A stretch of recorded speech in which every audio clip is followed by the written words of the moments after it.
ወልድኪ ነፍሳተ ሶባራየኪ በእሳተ ኩነኔ ዘሃሙ ማርያም ትብሊ በንቲ አዎሙ። ስለ እመቤታችን አጸያፊ ንግግር መናገሩን ሰምተን ሳንጨርስ ዛሬ ደግሞ የተለየ ቪዲዮ እጄ ገብቷል። እዩት፣ ይሄንን ቪዲዮ አንዴ ተመልከቱት።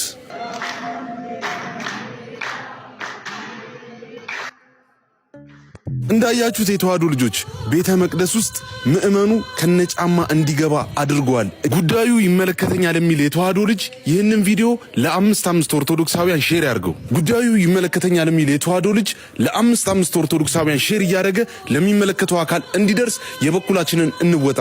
እንዲሁም ኮመንት ላይ እየገባን ዝም አንልም እያላችሁ ጻፉልኝ። ኦርቶዶክስ ቤተክርስቲያን በዚህ ልክ ማንቋሸሽና ማዋረድ መጥፎ ነገር ነውና እባካችሁ እኛ ባንገታችን ላይ ማተብ ያደረግን የተዋሕዶ ልጆች እያለን እንደዚህ አይነት ግፍ በቤተክርስቲያን ላይ አይደረግም። በቤተክርስቲያናችን አትምጡብን። ዛሬም ነገም ከነጎዲያም ትገሉናላችሁ፣ ስርዓታችንን ትኑሩታላችሁ እንጂ እኛን መቼም ቢሆን ከቤተክርስቲያናችን ዞር አታደርጉንም። ስርዓቷንም እኛ ልጆቿ ዛሬ እናስከብራለን። ጳጳሱ ቤተ መቅደስ ውስጥ ከነጫማቸው ታይተዋል። አቡኑ በተጨማሪነት ቋሚ ሲኖዶስ የወሰነባቸውን በጊዜያዊነት በመንበረ ፓትርያርክ በታቅበው ይቆዩ የሚለውን ውሳኔ በመጣስ አምቦ ከተማ ውስጥ ሰልፍ አደራጅተው መንገድ ለመንገድ በቲፎዞቻቸው መፈክር ሲያሰሙ ታይተዋል። አቡኑ ከተሾሙ ገና ጥቂት ጊዜያትን ያስቆጠሩ፣ ፊርማቸውም ያልደረቀ ቢሆንም ቤተ ክርስቲያንን በመገዳደር አረጋውያኑ እንኳን ያልፈጸሙትን መደፋፈር እየፈጸሙ ይገኛሉ። አባ ገብርኤል ዘረኛና ጴንጤ ከማንም አያስጥሉትም፣ ለቤተ ክርስቲያን ትምህርትና ስርዓት ይገዙ፣ ከቤተ ክርስቲያን ተላትሞ የተረፈ ማንም የለምና ሲሉም በርካቶች በማህበራዊ ሚዲያ ላይ ድምጻቸውን እያሰሙ ይገኛሉ። አሁን ሊቀ ጳጳሱ በተጨባጭ በሐሌዮ በነቢብና በገቢር ስህተት ሰርተዋል የሚሉን የቤተ ክርስቲያኒቱ መምህር የሆኑት ዶክተር አባታ አረጋ ናቸው። መምህር ዶክተር አባታ አረጋ ነገሩን በዝርዝር እንደዚህ አትተውታል። አባ ገብርኤል ቋሚ ሲኖዶስ ጉዳያቸውን እስከሚፈታ በጠቅላይ ቤተ ክህነት ግቢ በሚገኘው ማረፊያ ቤታቸው ተወስነው እንዲኖሩ ብሎ ያሳለፈባቸውን ውሳኔ ተላልፈው በአምቦ ከተማ በሚገኘው አጥቢያ በመገኘት አመፀኝነታቸውን አስመስክረዋል ይሉናል። ይህ የሚያሳየው ሊቀ ጳጳሱ ሰሞኑን በመድረክ ከተናገሯቸው በተጨማሪም በነገረ ቤተ ክርስቲያንና በሐዋርያዊ ሽግግር የማያምኑ መሆናቸው ነው። ሌላ በጣም ትልቅ የዶግማ ጥሰት፣ አንድ ሰው ነገረ ቤተ ክርስቲያንን ሳይቀበል ኦርቶዶክሳዊ ሊሆን አይችልም ሲሉ ይናገራሉ። ቤተ ክርስቲያን ከሚያሰኟት ውስጥ አንዱ ሐዋርያዊ ሽግግር ክህነትና የሲኖዶስ ውሳኔያትን ተቀባይነትና ስልጣን አክብሮም ለዚያ መገዛት ነው። ሲኖዶስ የወሰነውን ማንም አልቀበልም ብሎም በተቃራኒው ሄዶ በተመሳሳይ ሰዓት ደግሞ ኦርቶዶክሳዊ ነኝ ሊል አይችልም፣ ሆኖም አያውቅም። ይህ ለአባ ገብርኤል ብቻ ሳይሆን የሲኖዶስ ውሳኔ ለሚያንጓጥጠውና መርጬ ይቀበላለሁ ለሚል ሁሉ የሚሰራ መሰረታዊ ትምህርት ነው። አባ ገብርኤል እንደ ስተት ትምህርታቸው የሰሞኑ ድርጊታቸው የሚቀርበው ለተሐድሶና ለፕሮቴስታንት ትምህርት አራማጆች ነው። አውቀውም ይሁን ሳያውቁ እያደረጉ ያሉት ፍጹም ቤተክርስቲያናዊ ያልሆነና የአመፃ ስራ እንደሆነ ይናገራሉ መምህር። አሁን ሊቀ ጳጳሱ በተጨባጭ በሐሌዮ በነቢብና በገቢር ስተሰርተዋል። ለመፈታት የማሰርና የመፍታት ስልጣን ያለውን አካል መቀበል ነበረባቸው። ያንን እየጣሱ ስለሆነም የመፈታት እድላቸው ገደል እየከተቱት ነው። የተለመደው የቤተ ክርስቲያን አካሄድና ትውፊታዊ ስርዓት ቤተ ክርስቲያን ቀኖናዊ ስርዓቷን በጥፋተኛ ላይ ትፈጽማለች። ጥፋት ያጠፋ ደግሞ ይስጣለበትን ቀኑን አፈጽሞ ፍትህ ተጓድሎብኛል የሚል ከሆነ በቀኖናው መሰረት ይታገላል እንጂ በጉልበት በወንብድናና አመፀኞችን በማደራጀት ከመንግስትና ከፖለቲከኞች ጋር በመመሳጠር በወንብድና ላይ ወንብድናን አይፈጽምም ሲሉም እኚህ መምህር ዶክተር አባታ አረጋ ይናገራሉ። ያንን ካደረገም ለጊዜው ራስን ማታለል ወይም ፖለቲካ መስራት ይችል ይሆናል እንጂ ሃይማኖት ሊሆነው አይችልም ይላሉ። ይህ ክርስቲያናዊ ጠባይ አይደለም፣ ምድራዊና ፖለቲካዊ ነው። በአጭሩ አባ ገብርኤል ለሲኖዶስ ውሳኔን እንደማይገዙ በሐዋርያዊ ሽግግር በስልጣነ ክህነት ጭምርም እንደማያምኑ ክርስቶስ ራሷ መንፈስ ቅዱስ ደግሞ ሕይወቷ በሆነላት አንዲት ቅድስት ቤተ ክርስቲያን ትምህርት እንደማያምኑና እንደማይገዙ አሳይተዋል። በሌላ በኩል ደግሞ ይህ ድፍረታቸውና ትዕቢታቸውም የአባትነት ሳይሆን የወንበዴነት መሆኑን የዋሃን ያሏቸው ምዕመናን ይታዘቡ ዘንድ እድል ይሰጣልና ዞሮ ቤተ ክርስቲያንን መጥቀሙ አይቀርም ሲሉ ይናገራሉ። ራሳቸውን ግን እየጎዱ ነው ሲሉም እኚህ መምህር ያክላሉ።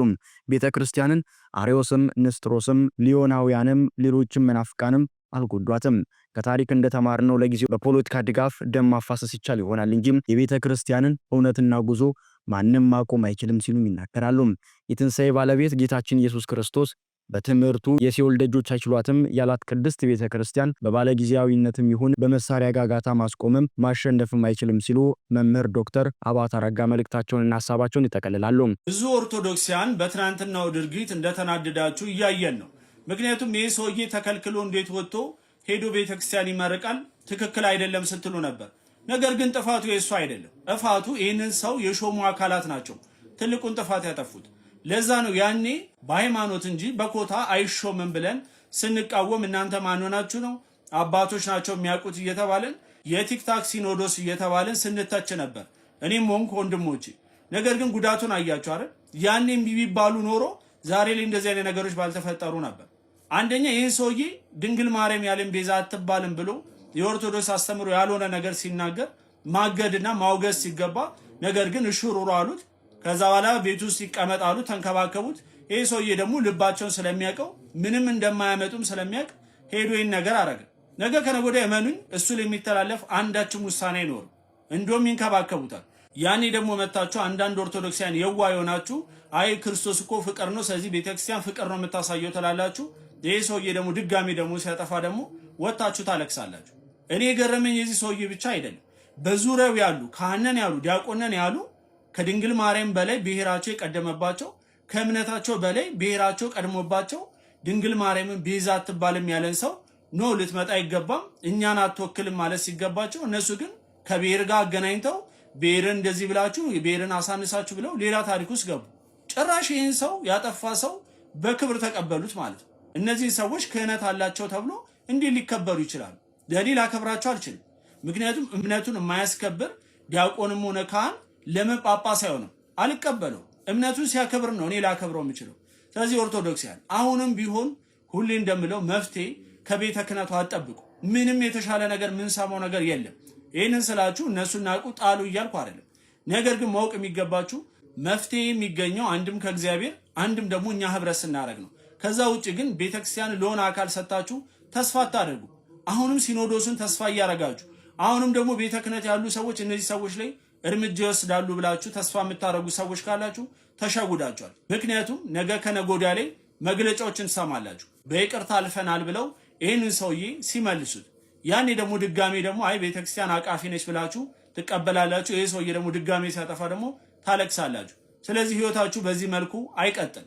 እንደነዚህ አይነት ሰዎችን እግዚአብሔር ነቅሎ የሚያወጣበት ጊዜ ሩቅ አይደለም፣ ቅርብ ነው። አባ ገብርኤል ተገብቶ ነው ምናምን ብላችሁ ስታወሩ ነበራችሁ ኦርቶዶክሳውያን ማለት ነው። ይሄው ከነጫማ ቤተ መቅደስ ገብቶ ምን ሲያደርጉ እንደነበረ ተመልከቱ። ታቦት ከኋላ አለ። ቤቱ ቤተክርስቲያን ነው። ምን እየሰሩ እንደሆነ ተመልከቱ። በቃ የትኛው ኦርቶዶክስ ነው ከነጫማ ቤተክርስቲያን የሚገባው? የትኛው አባት ነው በየትኛው ህሊና ነው ከነጫማ ቤተ መቅደስ የሚገባው? ትክክለኛ ታድሶ ትክክለኛ መናፍቅ ናቸው። ኦርቶዶክስ አይደለም በታሪክ ማለት ነው። ለሁሉም አድርሱልን ይታወቅ። ለሁሉም አድርሱ። የተወደዳችሁ የኖር ተከታታዮቻችን ኢየሱስ ቤዛ ነውን ተብሎ ለሚጠየቀው ጥያቄም መልሱ አንድና አንድ ነው። እርሱም ያለ ማሰላሰልና ያለ ግርታ በሰገነት ላይ ቆመ በአዋጅ የምትመልሰው ጽኑ መልስ ይሄ ነው።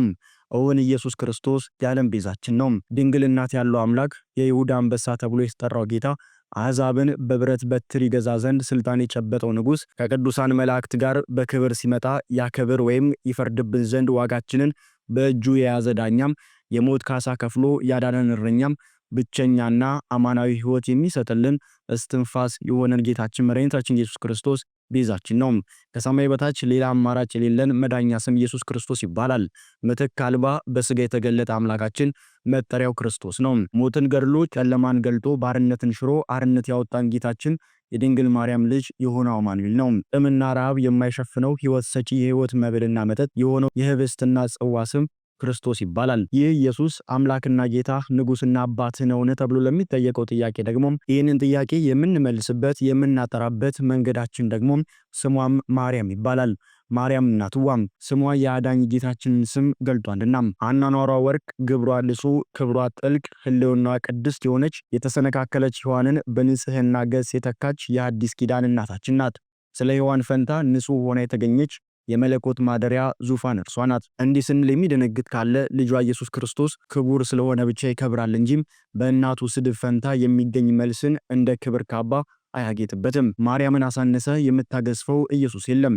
ድንግልን አንቋሸ ምስጋናን የሚቀበል ክርስቶስ በዙፋኑ አታገኝም። አትልፋም ሲሉ የቤተክርስቲያኒቱ መምህራን ይገልጻሉ።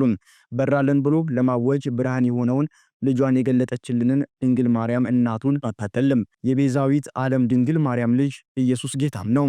ኢየሱስ ሆይ ራራልን፣ ክርስቶስ ሆይ ማረን፣ አማኑኤል ሆይ አትፍረድብን፣ ቅድስት ሆይ ለምኝልን የሁል ጊዜ ጸሎታችን መሆን ይገባዋል።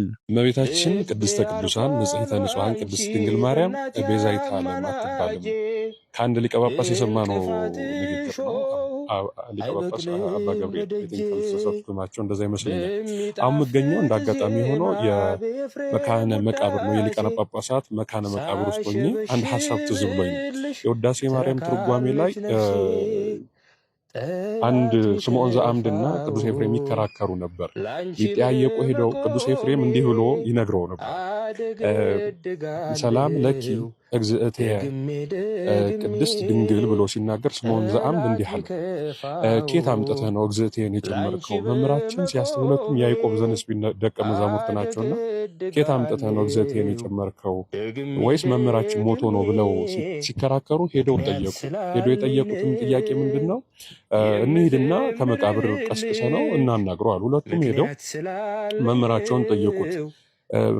በሕይወቴ ሰላም ለኪ ቅድስት ድንግል ብሎ ቅዱስ ስምዖን ዘአምድ እንዳመሰግነው አመስግኜሻለሁ፣ እምድኅረ ሞቴሰ ከሞቴ በኋላ ግን ቅዱስ ኤፍሬም እንዳመሰግነው አጥንቶቼም ስጋው መላ አካላቴ ሰላም ለኪ እግዝእትየ ድንግል ማርያም ቅድስት ድንግል ብሎ አመሰገነ። እንግዲህ ቤዛዊተ ዓለም ትባል አትባል የሚል ክርክር ውስጥ ትውልዱን ከከተቱት መካከል እንግዲህ ሊቃውንት ሊቃነ ጳጳሳትን ቀስቅሰን እናናግራቸው። እኔ እንደ ቅዱስ ኤፍሬም እና እንደ ስምዖን ዘአምድ እንደዛ ጸጋል አልደረስኩም። ግን ትናንት በቤተ ክህነት በተደረገው ላይ ትልልቅ ሊቀ ጳጳሳት መካከል አንዱ አቡነ እንድርያስ ናቸው። አቡነ እንድርያስ ያስተማሩትን ትምህርት ገብታችሁ በጣም ደስ ይላል። ስለ እመቤታችን ቅድስት ድንግል ማርያም ለመናገር አንድ ነገር ያስፈልጋል። እሱም በመንፈስ ቅዱስ መቃኘት ነው። እንዴት ላመስግንሽ ሰማይና ምድር ያልቻለሽ ስላንቺ ምስጋና ሱራፌልና ኪሩቤል እንኳን መናገር ያልቻላቸው እንዴት ላመስግንሽ ብሎ ቅዱስ ኤፍሬም ጠይቋታል። እሷም የመለሰችለት መልስ አንድ ነው። ዘአለብዎ ከመንፈስ ቅዱስ ተናገር፣ መንፈስ ቅዱስ እንዳናገረ ተናገር አለች። መንፈስ ቅዱስ የሌለበት ሰው እመቤታችንን ጠላቱ አርጎ ይቆጥራል። እመቤታችንን እንደ ክፉ ባላጋራው ይቆጥራል። ይሄ ደግሞ የዲያብሎስ ሐሳብ ነው። መንፈስ ቅዱስ ያለበት ሰው ግን እንግዲህ ብዙ ሊቃነ ጳጳሳት በሕይወታችን የምናውቃቸው ስለ እመቤታችን ለምነው እንደበሉባት፣ ተናግረው እንዳሳመኑባት፣ ሽጠው እንዳተረፉባት ይናገራሉ በሕይወታችን። ስለዚህ የመጨረሻው ትውልድ ዘመን ላይ መድረሳችንን የሚያሳያል። እመቤታችን ቅድስት ድንግል ማርያም ግን አሁንም ነገም ከነገ ወዲያም ቤዛዊተ ዓለም መሆኗን እንናገራለን። ምንም የሚያደናግር ነገር የለም ለማለት ነው። ብዙዎቻችሁ ጠይቃችሁኛል ኢንቦክስ ላይ ለምን አትመልስም? በምን አቅሜ ስለሷ ላወራ ለዛ ብዬ ነው። ቅዱስ ኤፍሬም እና ስምዖን ዘአምድ የተጨዋወቱት ጭውውት ትዝ ብሎኝ ነው አሁን መካነ መቃብር ውስጥ አባቶቻችን ጋር ስገባ። ለዛ ነው። መልካም በዓለ ሀምሳ እንዲሆንላችሁ እመኛለሁ። ኮፒ ሊንክ እና ሼር ማድረጋችሁ ግን እንዳይረሳ።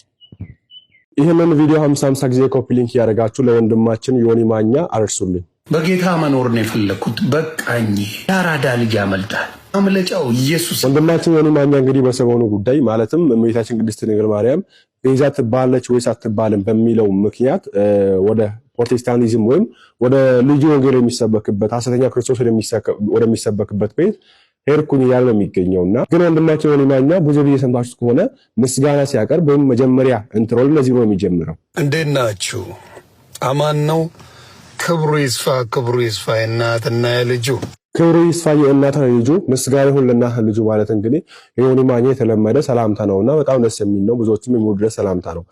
እንደዚህ ብሎ በራሱ እናትና ልጅ ብሎ የሁለቱንም ስም ጠርቶ ማመስገን ቤተክርስቲያን ትፈቅዳለች የሚለው እንዳለ ይሁንና ግን አሁን አንተ አንድ ምስጋና ለእናትና ልጅ ብለህ አንድ ምስጋና ለእናትና ልጅ አንድ ክብር ለእናትና ልጅ ብለህ የሰጠው ያለው ለእናትና ልጁ ወይም ለኢየሱስና ለድንግል ማርያም የሚሰጠው ምስጋና ሲጀምርም አንድ አይደለም፣ አክብሮትም አንድ አይደለም። ክብርና ምስጋና ለእናትና ልጁ ነው ያልከው አንተ አንድ አይደለም። ግን ማለት ችግር ያለው በራሱ ችግር የሌለው ኢንቴንሽንክ ይወስናል። አንተ መታመልከው ክርስቶስ ኢየሱስን ብቻ ስለሆነ ክርስቶስ ኢየሱስ ካንተ የሚቀበለው ምስጋና የአምልኮትና የባህሪ ነው። ድንግል ማርያም አታመልካትም። ኢንቴንሽንክ ድንግል ማርያም ማምለክ ስላልሆነ ድንግል ማርያም ካንተ የምትቀበለው ምስጋና የአክብሮትና የጸጋ ሰላምታ ነው የምትቀበለው። ግን ቃሉ ምንድነው? አንድ ነው። ምስጋና የሚለው ምስጋና ነው። ክብር የሚለው ክብር ነው። አንድ ክብር ነው የሰጣቸው፣ አንድ ቃል ነው የጠራኸው። ሆኖም ግን ድንግል ማርያም ጋር ሲሄድ የጸጋ ክርስቶስ ጋር ሲሄድ ደግሞ የምስጋና ከነ አክብሮት ምንድነው የሚሆነው? የባህሪና የአምልኮት ሆኖ ክርስቶስ ጋር ይቀርብልሃል፣ እሱም ይቀበልልሃል ማለት ነው። እንደዚሁም ሁላ አሁን አንተ አንድ ምስጋና አንድ አክብሮት ለእናት ልጅ ብለህ የተናገርከው ሁላ እኛም አንድ ቤዛ የሚለውን ቃል ለእናትና ልጁ መስጣችን ችግር የለውም። ችግር ቢኖረው ያንተም ችግር ይኖረዋል። ችግር ቢኖረው ማለት ነው። ለምን? ፍጡር ናት፣ እሱ ደግሞ ፈጣሪ ነው። ለፍጡርን ለፈጣሪ አንድ ምስጋና ይሰጣቸው አይቀርብላቸውም። ኦኬ። እንደዛም ሁላ ቤዛ የሚለውን ቃል እኛ ስንጠቀም ለፍጡር ለፈጣሪ እንጠቀማለን። ስንጠቀም ግን ለፈጣሪ የምንሰጠውን ቤዝነት ለፍጡር አልሰጠንም፣ ወይም ለእናቱ አልሰጠንም፣ ለሚካኤል አልሰጠንም። እናንተ ድንግል ማርያም ቤዛ አትባልም ለምን እንዳላችሁ ባናቀም ቅዱሳንም ቤዛ ይባላሉ ባጭሩ። ኦኬ። ቅዱሳን ራሳቸው ቤዛ ሊባሉ ይችላሉ። ይሄ ማለት ግን የክርስቶስን ቤዛነት ወስዷል ማለት አይደለም። ክርስቶስ ቤዛ የሚባለው ክርስቶስ ብቸኛ አዳኝና ቤዛ የሚባለው ለምንድን ነው? የእኛን ቦታ ገብቶ የእኛን ምትክ አዳምና ልጆቹ መቀበል ያለባቸው መከራ፣ ስቃይና ግርፋት፣ ህመሙን ስለተቀበለ በእኛ ቦታ ተገብቶ መከራውን ስለተቀበለ ክርስቶስ ኢየሱስን ብቸኛውና አዳኙ አንድና አንድ ቤዛ ብለን እንጠራዋለን። ድንግል ማርያምን ቤዛ በዚህ መንገድ እንላትም። ኦኬ። በእናት እንኳን አትቀበልን መስሏ። አሁን ድንግል ማርያምን እኛ ቤዛ አልናት አላልናት ምንም የሚጨምርባትም የሚጎልባትም ነገር የለም። አንተ ድንግል ማርያም ቤዛ ትባላለችና እዚህ ቤት ውስጥ አልኖርም ብለህ ከምትወጣ ድንግል ማርያም ቤዛ ትባልም እያል ቤተክርስቲያን ውስጥ ብትሆን ቤተክርስቲያን ደስታዋ ነው። አትበላ፣ ችግር የለውም። ለምን አይቀየም? እውነታ አይቀየንም። ባጭሩ ክርስቶስ ኢየሱስን አንተ አምላክ አልከው፣ ነብይ አልከው፣ የእሱ አምላክነት ማንም ሊሽረው የማይችለው ነገር ነው። ኦኬ። እግዚአብሔር ራሱ ፈጣሪ ነው ባትለው እንኳን ፈጣሪ ነው ብትለው እንኳን እሱ ፈጣሪነቱ አይቀርም። በቃ አየህ። ስለዚህ ድንግል ማርያም ቤዛ አትበላት እስቲ ሁሉ ቤተክርስቲያን ውስጥ። ለምን ይሄክ ያለበት ቦታ ወደ ጨለማ ስለሆነ ወደ ጨለማ እየሄድክ ስለሆነ ብትሆን ነው የሚሻልክ። አይወጣለሁ ካልክ በጻፍ ቃል ካለ ማንም አልከለከለም። ግን አስተውለህ ብትመለከተው አንተ ለእናትህ ልጅ ብለህ አንድ መስቀል እንዳቀረብከው ሁላ እኛ ለእናትህ ልጅ ብለን ለቅዱሳኑ ብለን አንድ ቤዛ የሚለው ቃል መጠቀማችን ስህተት ሊሆን አይችልም። ኦኬ። እኔ ጓደኛዬን አመሰግንሃለሁ እለዋለሁ፣ አምላክንም አመሰግናለሁ እለዋለሁ። ኦኬ። ችግር የለም። የነዚህ ይባሉ ችግር ለአምላክ የሚሰጠው ቃል ለፍጡር አይሰጥም ቢሆን ኖሮ አመሰግናለሁ የሚለው ቃል ለፍጡር ባልተጠቀምን ነበር። ኢንቴንሽናችን ይወስነዋል፣ ሐሳባችን ይወስነዋል፣ ልባችን የሚወስነው።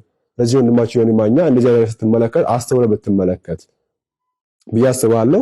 እነዚህ የሐሰተኛ ሰባኪያን እንግዲህ ስታክ ላይ ያሉ እርስ በርሳቸው የማይግባቡ አንተን አስማምቶ ይወስዱሃል ብዬ አላስብም። ማሰብ የምትችል ከሆነ አንድ ሰው ማሰብ የሚችል ከሆነ ከቤተክርስቲያን ውጪ ሊሆን አይችልም። ማሰብ የሚችል ከሆነ በቃ ቆም ብሎ ቢመለከት ማለት ነው።